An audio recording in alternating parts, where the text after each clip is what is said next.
get to the top of the mountain, you ease up. It's natural. You don't even know you're doing it. Next thing, you're losing to the fucking Clippers in November. Welcome back to the official Winning Time podcast from HBO. I'm Rodney Barnes, executive producer on the show. Next time I see you, then I'm gonna bust your ass. Listen up, world. This here cookie, my woman. PLA for Boston! Today, as always, we'll start with Jeff Pearlman, whose book helped inform our series. Next, retired NBA All-Star Baron Davis talks about the show and how the league has changed since the Showtime era. To finish, production designer Richard Tonyon shares how he went about creating the visual world of Winning Time. But first, a little recap. This episode, titled Beat LA, was directed by Sally Richardson Whitfield. We open with the Lakers celebrating their 1982 championship win over the Philadelphia 76ers. But just as Pat Riley fears, the team gets cocky and they lose to Philly in their 83 rematch. Throughout the following year, Kareem connects with his fans, Norm Nixon is traded away, Magic finally gets with Cookie, and Honey Kaplan sues Jerry Buss for $100 million. It's a lot of money. The episode ends just before the 1984 showdown between the Celtics and the Lakers. A quick note, some of these scenes, moments, and instances are fictional. We add them to tie facts together and weave a narrative. Again, some things are fictional, but they're inspired by true events. All righty, let's do this. I'm sitting again with the great author, Jeff Pearlman, who wrote the book Showtime, which inspired our show. Thank you. Today, we're going to talk about the 82 championships against the 76ers that went right and the 83 championships that went wrong. So, what went right in 82? The Sixers didn't have Moses Malone. This is true. Yeah. And now we get to 83, and they do have Moses Malone. Can we just say for a minute, I'm actually being serious about this. Yeah. Moses Malone is the most underrated player in NBA history. You could really make a good argument. He's a top 10 all-time NBA player. Big time. Why do you think that is? Because ABA, coming out of high school, all of that stuff. What do you think it is? Couple of reasons. Number one, he spoke with a stutter, so he's Yes. not very good with the media. Yes. That's number one by far. Number two, it's the same reason Artis Gilmore is kind of underrated. Like, these guys were just like hard-nosed, dogged, rugged, not a ton of flash. Maybe it was just a time period, maybe because generally he wasn't on great. I mean, he was on some really good teams, though. I don't know. Do you think it was just Moses Malone dominating, or was there something going on within the Laker team chemistry, all of that stuff, that contributed to the Sixers winning so soundly? I think a couple of things. Number one, the Moses Malone factor is huge. Number two, it's just hard to stay motivated. It's easy to talk about, Right. we should win it again. It's really hard to have the same juice year after year after year once you've won. It Right. really is hard. Right. This is why teams don't repeat very often. So the Sixers, they get Moses Malone. He just took Kareem and basically snapped him over his knee in that. I mean, he beat the crap out of Kareem. They have Dr. J, who's still excellent. Yes. And they were well coached. Billy Yeah. Cunningham, good coach. And also, like, I will say, like, something the Sixers found out and something the Celtics later found out is, like, the way to beat the Lakers is to beat the snot out of them. It just Okay. was. You punch them in the nose. But management had to see this was coming. They had to know early on, when the Sixers are having the success, that we're going to have to do something because there's good chance we may go up against this thing. Yeah, but it's not always as obvious as you think. First of all, like, nowadays, we can watch every game everywhere. True. It's not like the Lakers are seeing the Sixers play every day. You'd read the box score. Actually, you would think it would be more technologically savvy in a team office, but it actually was not. What was the state of the Laker organization during that period, that year? I'd say transitionary in a way. They're still adjusting to this new idea, new coach. It was Magic's team at that point. And also, like, I will say, the Lakers didn't really have at that point, pre-Byron Scott, the pull-up gunner. Right. Where there was a lot of mid-range guy. Mid-range guy. And also Yeah. three-pointers were starting to be utilized a little more.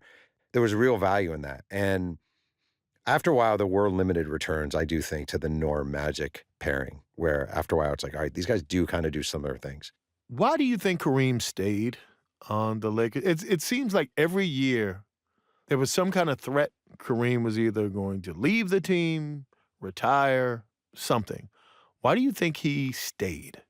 I mean, I think first and foremost, like, this is his home. And like, yeah, he's from New York, but it's not like he was of New York at that point. Right. You know, he had no ties to the Knicks. He wasn't going to go play for the Nets. Also, like, for all the, like, he's so sullen and he's so quiet and we don't, like, the guy had an ego. Right. And like, this was his team. And that 33 Lakers jersey was an iconic sort of thing. Yeah. And to just pick up and leave again, you know, he already went from Milwaukee You to got to Lakers. rebuild. Yeah. Yeah, and the Knicks sucked. How did L.A. perceive Kareem? One of my favorite Kareem stories ever that I used in the book, Lakers are in Salt Lake City, and some guy sees Kareem Abdul-Jabbar, and he walks up to him, and he's like, Kareem, you are my favorite player of all time. My wife just gave birth today to our son. Could you please sign an autograph for me? This is the greatest thing ever. And Kareem goes, no, get away. And like, it's hard to be all affectionate to a guy like that, but nobody hated Kareem. Like, it wasn't like, he certainly was loved in LA, but he was loved as a player and as a figure and as a sort of iconic Laker. He wasn't loved in the way Magic is, where you'd see him, Magic, give me a hug. Do you think Kareem's house burning down and that sense of empathy that people have when you go through loss in a weird way endeared him to LA a little bit more? I mean, I'm not saying it had a long-lasting effect. Yes. But him losing his house in a fire, he had this really extensive jazz collection for records. He lost them all. It gets out in the newspaper they lost them all, and people start showing up with records to give Kareem, jazz records from their own collections. Kareem, I know you love whoever, you know, John Coltrane, here's blah, blah, blah, blah, blah, blah, blah. And all of a sudden, this was him knowing them, is fans showing up with records and saying, Kareem, you've meant so much to me. I know you love jazz. Here's a record for you. Do you think that was a byproduct of the times, you know, that level of distrust that comes with being of that era and that type of thing? Do you think that played into it, or you think that was just him? Oh, no, I think it played into it a huge way. I mean, when he was with Milwaukee, he changed his name. That was not received well at all by the Bucks, by fans. It's, who is this militant? Who is this follower of Elijah Muhammad? Who is this follower of Malcolm X? It was really met with a backlash. Right. I don't think you just lose that because you go to sunny LA. Exactly. There's a lot of layers there. I always say, one of the things I love about writing books is people say, he's an asshole. Right. And what you ask as a writer is, well, I want to find out what made him that. Is he an asshole? What little moments along the way led him to become the same? With Kareem, there are 8 million little moments. Yes. His coach using the N-word on him in high school. That was just about to bring that up. Yeah. Milwaukee rejecting him in the name change. Right. I mean, people using you on and on and on and on all add up to the figure you see. Both in our show and in Laker lore, something really, really big happened around this time. Norm Nixon gets traded. Yeah. What do you think contributed to Norm getting traded? A couple of things. Number one, Jerry West could not stand him. Yeah. Could not stand him. Didn't like coaching Norm Nixon. Didn't like having Norm Nixon on the Lakers. Thought Norm Nixon was a bad influence. I'm just not a fan of Norm Nixon. So that's a big one. Number two, and this is very strange, they really wanted center support for Kareem.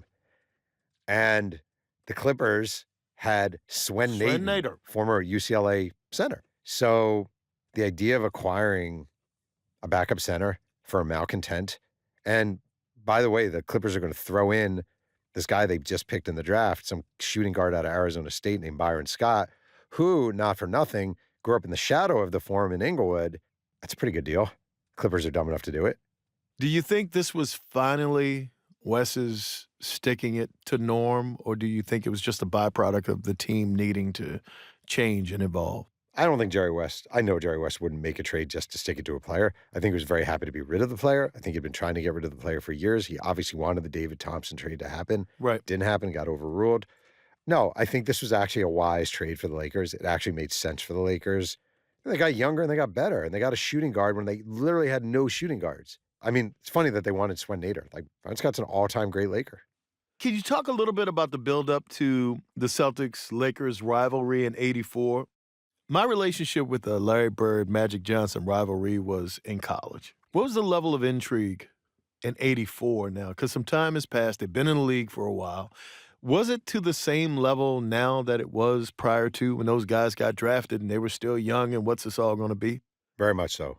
The three stars, if you think about the NBA at that point, are Magic, Bird, Dr. J. And Dr. J was on the decline. Yes. And you did have these two guys who entered the league together, who played twice a year against each other. They're on opposite coasts. They symbolize, to the fans, completely different things. White, working class, Boston. Mm-hmm. Black, flashy, Los Angeles. Showtime, gritty. All the cliches you could pick. Some true, many not true, but the perception of it is very real. The Celtics have this history of dominating the Lakers in the NBA Finals. They're the two marquee franchises along with the Knicks in the NBA. And it's just this thing that has been building and building and building and building. And the other thing is that the teams mirrored each other very well personnel-wise. Okay, Kareem, Robert Parrish. Right. You know, ultimately you get James Worthy, you get Kevin McHale. You have Byron Scott, you have Dennis John. Like, there were like these real ropes across from east to west that sort of connected the teams. And I mean, Magic and Bird were on top of the NBA. They were the two rising, about to be in their prime stars of basketball who came up together, who actually played against each other in a national championship game in college. And apparently they didn't like each other very much. It was and one was white and one was black. And one was white and one was black. So it's like waiting, building. When are we getting Ali Frazier? Right. When are we getting Ali Frazier? And this was really, that's great that this was the NBA's Ali Frazier. Jeff, once again, we've had a conversation, and I've learned things. My pleasure. So I'm now joined by retired NBA legend, actor, my friend, and a fan of Winning Time. That's the most important thing. Mr. Baron Davis. BD, thank you for coming on. What's up, man? It's good to talk to you, brother. So the most important thing, the thing I'm most curious about, how you liking the show this season, man? I just like the acting. Like, just the mannerism of the players, being a kid in L.A., and being able to see, one, like, the L.A. I grew up in. Yeah. You know what I mean? From the style, the clothes. It's almost like real. Yeah. You know, for me, it's like I need to binge watch because I'm just like, you trapped into, like, watching it, and then I'm caught into my own ideology, right? Of what I went through. You know, I'm looking at Solomon Hughes. You know, that's my dog. Yeah. And I'm like, damn, this dude looks just like Kareem. Look just like Kareem. Sounds like Kareem. Yeah. Sound like him and all. And I'm freaking out. Like, I'm freaking out. It's like being in a time warp. Being an L.A. dude, though, what's your relationship to the Showtime Lakers?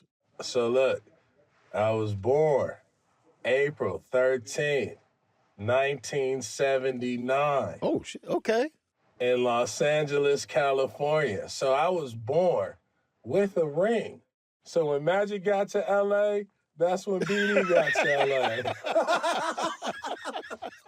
So both of y'all came to L.A. at the same time.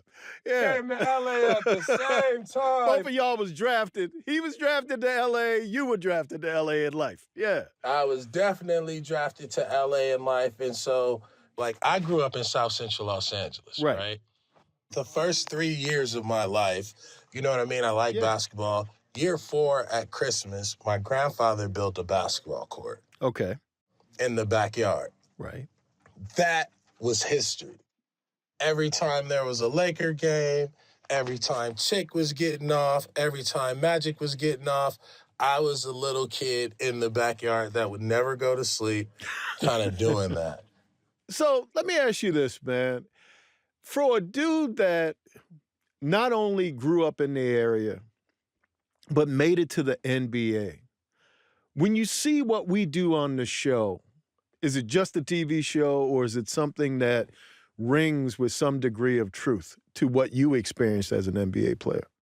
You know, it's heightened. You know what I mean? It's heightened. I feel like the great thing about Winning Time is like it's a theatrical performance. Right. You know what I mean? Yes. And it paints a picture that is giving a take on something. Right. Like storyline hitting, characters hitting, space, energy, vibes, style hitting. If you are watching this, trying to pick it apart and dissect it to be reality, Right. you're not watching a TV show. Yeah. You know what I mean? Yeah. Go watch a documentary. You know what I mean? And like I half do. the time they lying too. You know what I mean? Yeah. Did Magic ask to be traded? You know what I'm saying? Yeah. Yeah. All that shit, like that's real. These stories are here to be crystallized for us to be able to see that, you know what I mean, in a space and an energy that gets you fired up. Yeah. You know what I mean? Like, I'm watching it like, damn, dude, like, what would I have done? But to know the outcome is also, like, the beauty of it. Yeah. Let's talk about Magic a little bit, man, because I guess in today's world, you have so many 7-footers that can bring the ball up the floor and shooting threes. But for a guy coming into the league in 79, 6'9", and didn't have the ball taken away from him, how revolutionary was that? It's like what we're watching with Steph Curry. Mm-hmm. It's what we've watched with LeBron. And it's also what we saw in Michael Jordan, right? Yeah. So if you think about all three of those players, you say Michael Jordan was a show. He was unstoppable. He was a winner. LeBron James, charismatic, marketable, a winner. Steph Curry, game changer, revolutionary player, changed the whole style and a position the way people wanted to play it. Magic Johnson is that dude. You know what I mean? Yeah. I had a podcast. It's called Point God. And I asked all the dope point guards. I mean, I'm talking about Isaiah, Nick Van Exel. If you can replace any point guard in any era and put yourself in their place, who would it be? And if anybody says the Los Angeles Lakers, if you hear that, they always say, but we got to keep Magic. Yeah. You know what I mean? Who are your favorite 5 point guards of all time? Magic Johnson is the first thing that come out of their mind. He made the ball disappear. He brought a level of energy, of culture, of flash. Like, it wasn't rock and roll no more. Right. You know what I mean? It wasn't we will rock you anymore. It was like control. You know what I mean? Yeah. You know, hip-hop started to play into it. R&B played into it. You were watching a basketball player, but it was almost like you were watching an artist. Everybody else was out there playing basketball, trying to win championships. Magic Johnson was out there making art. He was making entertainment. You know, beyond the style of play and the art, what do you think made him so good? And before you answer, one thing that I've come to understand about brothers like you, Rick Fox, just guys I've gotten to know, there's another level of competitiveness. I don't know if it's like a mental illness, but y'all are so competitive that it's like you have to win. It's otherworldly. Do you think that factored into Magic beyond the artistry, or do you know what I'm saying? Just that level of competitiveness. Yeah, it's an anxiety, and it's an anxiety that ultimately you have a control of. Okay. And then there is a mental aspect that says, I'm the smartest person out here. So I can actually control the time, the score, the energy, how people think, how people react. The power is in my hand. And so if you think about from a point guard perspective or even a superstar perspective, it's really like a dictatorship. Yeah, very much so. And then if you look at somebody like Magic, it's like, okay, he's the dictator, and then he's also the scientist. So as the coach is over there thinking, he's thinking and doing in real time in order to see what's happening so the coach can give him information so he can also, like, he has to give the information to the players faster than the coach. So in this episode, we saw Norm Nixon get traded to the Clippers. You've been traded before. Yep. What does it feel like? I remember Rick Fox telling me one time he found out on the radio that he got traded. Dude, it's a cold game when you get traded. Exactly. What does it feel like when you get traded, especially from someplace you really like being at? Yeah, I would say, like, watching that and thinking about Norm's situation, right, is that's your squad. Exactly. You just won, bro. You just been to the mountaintop, and it's like, shit, me and Magic? What? Yeah. With Cat back? You know what I mean? It's Yeah. like, man, you counting championships. You just coming in like, yo, I got to do my thing. You know what I mean? Yes. And to have that snatched away and then to be traded, you know what I mean, to the Clippers at that. Yeah. You know, it's like you're going to always feel heartbroken, right?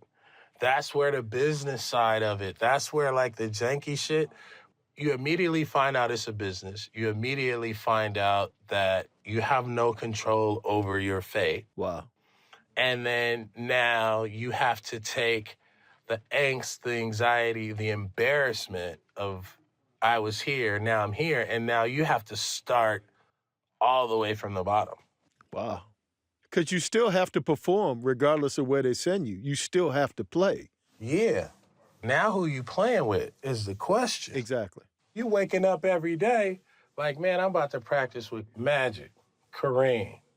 Like, now you waking up like, man, who is on the team? And I'm a Laker, like, you know, the idea of being a Laker. I'm a Laker. Yeah. And like, there's nothing like being a Laker in L.A. Right. Everybody feel like they play for the Lakers. They don't feel like they ain't no Laker fans. They feel like they actually played on the team. They do. The fan base is a little bit, you know, I won't say nuts, but the fan base gets to a place where they're very, very connected to the team. Walking away from a Lakers game, like when you're walking back to your car and you hear the fans talking, it does feel like they're talking about members of their family. Yeah, for real. Yeah, there is a connection that's there. That Laker thing is something different, dude. Yeah. I never played for the Lakers. I mean, I wish one game I would have played for the Lakers. Shit. I used to tell the Clippers, like, hey, man, y'all know I'm a Laker fan. You know, deep down inside, shit. I'm a Laker fan. One thing that we talk about a little bit but don't spend a lot of time on is Kareem Abdul-Jabbar's age. Mm-hmm.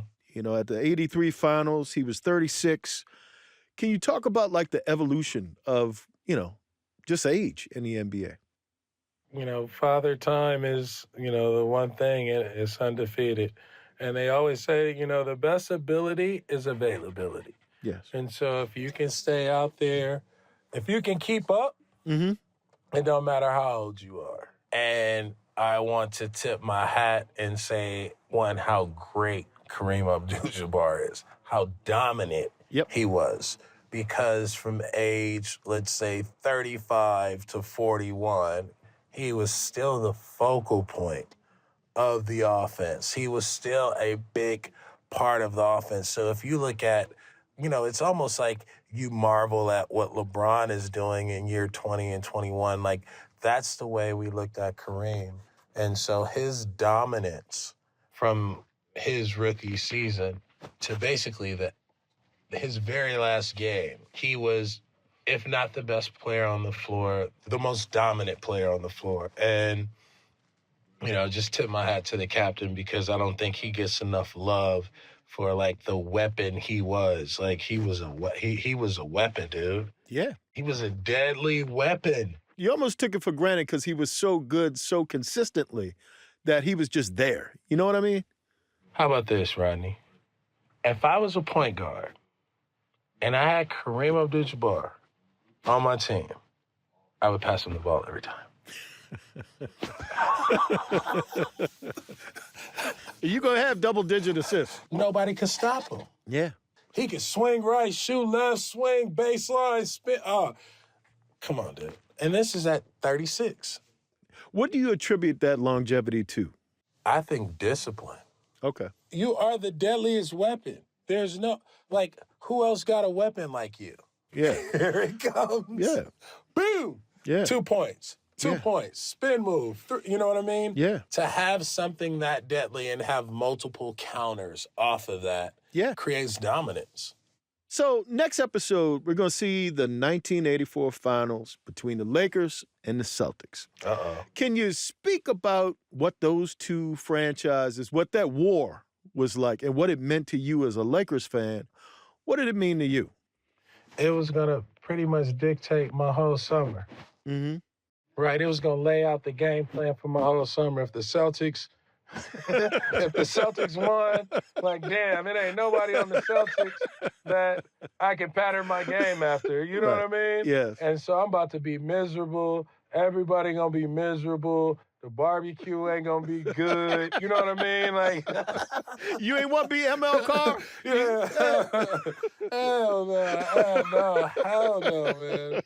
Only person I wanted to be was Larry Bird, and it was killing me because, it was killing me. I wanted to be Larry Bird too because Larry Bird was he was devastating. He was. You know what I mean? He was just so good, and it was like, Larry Bird could be better than everybody out here. Man, there's nothing you could do with Larry Bird. But, like, for me as a kid watching that, it was just like, man, you rooting so hard, right, for the Lakers. You cheer so hard for the Lakers. You want to be Magic. You want to be Kareem. But, like, back then, every play counts, so you couldn't miss a moment, right? So, I remember I would get mad at my grandma at church, because then, it's like, oh, we stand at church for, we got another service. It's like, no, we don't. Do we have to? No, come on, man.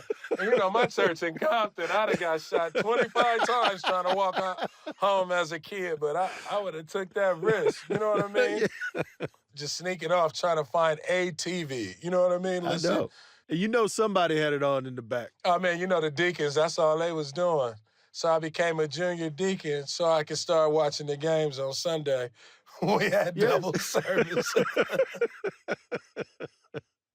Grandma would understand.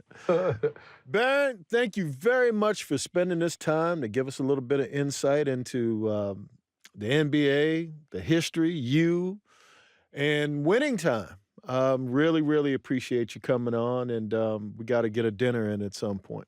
Yeah, man, my treat. Let's do it. I appreciate it, man. Proud of you. Happy for you. Thank you, brother. Thank you. I'm now joined by one of the people most responsible for the show's iconic look. He's been on the show for both seasons. Production designer Richard Tonyon. Hi, Rodney. Thank you for having me. One of the things we receive the most praise on is that it seems like we capture almost exactly the look of the period. Well, thank you. I also lived through that period, and boy, I remember it well. And I was a huge Lakers fan, and I was living in Los Angeles at the time. And it was kind of smoggy, and it was kind of warm looking, and our camera department captured it really well. And so, our job is to really kind of get that period in there to make you feel like you're actually in that time period. How important is research? Extraordinarily important. Not only do I read written word, but then I will get a hold of books and magazines and on the internet and go to our cinema libraries and pull as much as possible. For instance, on the Forum, the Forum had a particular wood color, it had a particular stripe color, it had a particular paint color. There's this fellow, he is like a self-professed Lakers museum. He's collected this stuff forever. And he happened to have chunks of the actual Forum floor that we can match colors to. And so I visited him a few times. And, you talk to other people who actually have been there and have a different perspective. And so you pull all of that together. But, your research carries you through. It really, really does. Talk to me about designing the stadium interior at the Forum. Any particular reference material? Yeah, there's this book on the construction of the Forum. And the Forum and Madison Square Garden are essentially the same structure. They were designed by the same architectural firm. And so you could go to one or the other and almost feel like you're there. But one thing that was really important in those photographs were when the sidewalls were still open, you could see the level of the parking lot in relation to the level of the playing floor. And the level of the playing floor is about 75 feet lower than the parking lot. Essentially, it's a big hole. And when you look at the Forum doesn't look very big. It's kind of short. But when you go inside, man, it's huge. So let's talk about the design inspirations for Pickford, Dr. Buss's house. Anything in particular? Like, how daunting a task was that, putting it all together? It was a good challenge. It was really a lot of fun. Pickford, of course, is the home of Mary Pickford and Douglas Fairbanks, and it was originally a hunting lodge in, the Hollywood Hills, which at that time were kind of wild. And it had like 43 rooms. And so we had to decide really what was the essence of that place. And I laid it out in the original way that it was, and it was like way too big for our stage. And so through some manipulation of the spaces and pushing here and there, we created sort of the conglomeration, sort of the core of the house.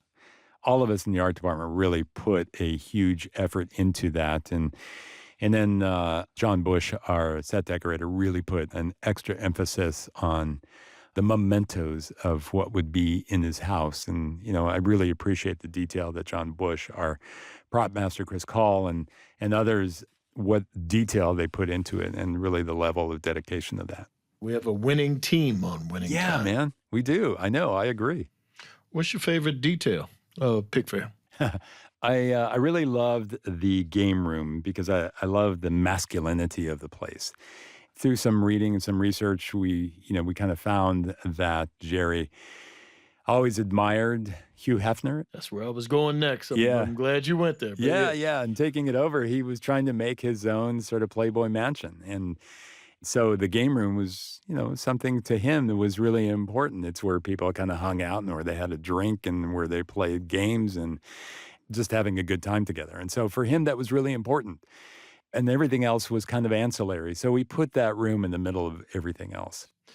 One of my favorite parts about what you do is like when we design a stadium floor or a stadium in general, even though it's not the form and primarily what changes is the logo for the other team and all of that, it still feels like a different place, even though not a whole lot has changed. Yeah. That's my favorite aspect of what it is that you do. Yeah, and there's a lot of subtlety in all of those arenas, and some of it comes not only in colors and logos, but also, we would do our research and then find exactly what the local radio stations were, who would advertise at the local arenas in those days, and sometimes it was plumbing shops, sometimes it was cigarettes, and sometimes it was beer. And so all of those things really kind of had to play into it. And then on top of that, the way it was lit, I think, was really important. It was a real combination of things, and including the actual players themselves and what they were wearing and then what all the people were wearing. Like in Hollywood, things were much more glittery and fewer coats. Yeah. And then you would go to the Spectrum or some other, in Boston or wherever else, and a lot of people were wearing heavier things and duller looking things. And through their visual expression, they help to support where you are. Certainly for Boston. Certainly for Boston. Yeah, certainly for Boston, yeah. Rich, thank you for all of that. Thank you for all that you do, and thank you for being a really huge part of Winning Time and creating some really great spaces for us to play in. Oh, well, thank you. I really appreciate being here. I really appreciate talking to you, and I really appreciate doing the show.